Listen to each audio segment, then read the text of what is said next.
រឿងកូនឆ្កែដែលសុំទានឆ្នុកគឺជាកូនឆ្កែដ៏តូចមួយវារស់នៅជាមួយម្ដាយនិងបងប្អូនក្នុងប្រអប់ក្រដាសកាតុងដ៏កក់ទៅមួយនៅក្រៅផ្សារ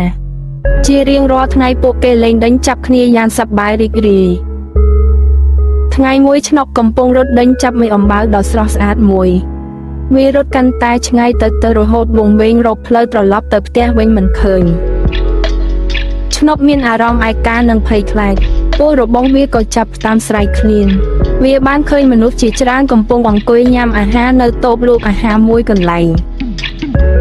ឆ្នុកបានដើរទៅជិតបុរសម្នាក់ហើយក្រវីកន្ទុយតិចៗដោយសង្ឃឹមថានឹងទទួលបានអាហារខ្លះប៉ុន្តែបុរសនោះបានដេញវាចេញដោយកំហឹងទៅឲ្យឆ្ងាយឆ្នុករត់ចេញទាំងក្រៀមក្រំវាបានដើរចូលទៅក្នុងផ្លូវតូចមួយហើយដេកខ្វាន់ស្រួលខ្លួននៅជ្រុងខាងវានឹកម្ដាយនិងបងប្អូនរបស់វាណាស់ពេលនោះឆ្មាដ៏ចំណាស់មួយឈ្មោះម៉ែវបានឃើញឆ្នុកម៉ែវបានដើរមកជិតហើយដាក់ដុំត្រីមួយដុំនៅពីមុខវាញ៉ាំទៅកូនឆ្កែម៉ែវនិយាយដោយសំឡេងស្រទន់ម៉ែវបានបង្រៀនឆ្នុកពីរបៀបរស់នៅលើដងផ្លូវម៉ែវបានបង្ហាញកន្លែងដែលត្រូវរកសេះសាហានិងកន្លែងដែលមានសុវត្ថិភាពសម្រាប់គេងពេលវេលាកន្លងផុតទៅឆ្នុកបានក្លាយជាកូនឆ្កែដែលសុំទាន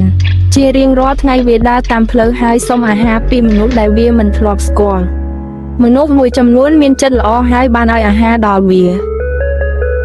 ប៉ុន្តែមនុស្សមួយចំនួនទៀតមិនមានចិត្តល្អទេពួកគេស្រែកដាក់វាហើយដេញវាចេញឆ្នុកបានរៀនឲ្យមានការប្រុងប្រយ័ត្នទោះបីជាមានការលំបាកក៏ដោយឆ្នុកមិនដែលបោះបង់ក្តីសង្ឃឹមឡើយ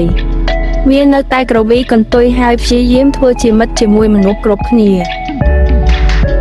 រសៀលមួយក្មេងស្រីម្នាក់ឈ្មោះសូភាបានឃើញឆ្នុកកំពុងអង្គុយតែម្នាក់ឯងកាលដើរភ្លៀង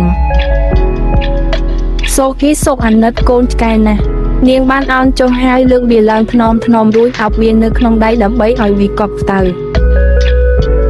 សូភាបានយកឆ្នុកទៅផ្ទះឪពុកម្ដាយរបស់នាងបានឃើញចិត្តសប្បុរសរបស់នាងហើយក៏យល់ព្រមឲ្យនាងចិញ្ចឹមកូនឆ្កែនេះឆ្នុកត្រូវបានគេងូតទឹកឲ្យយ៉ាងស្អាតបានស៊ីចំណីមួយចានពេញនិងមានគ្រែដ៏ទន់មួយសម្រាប់គេង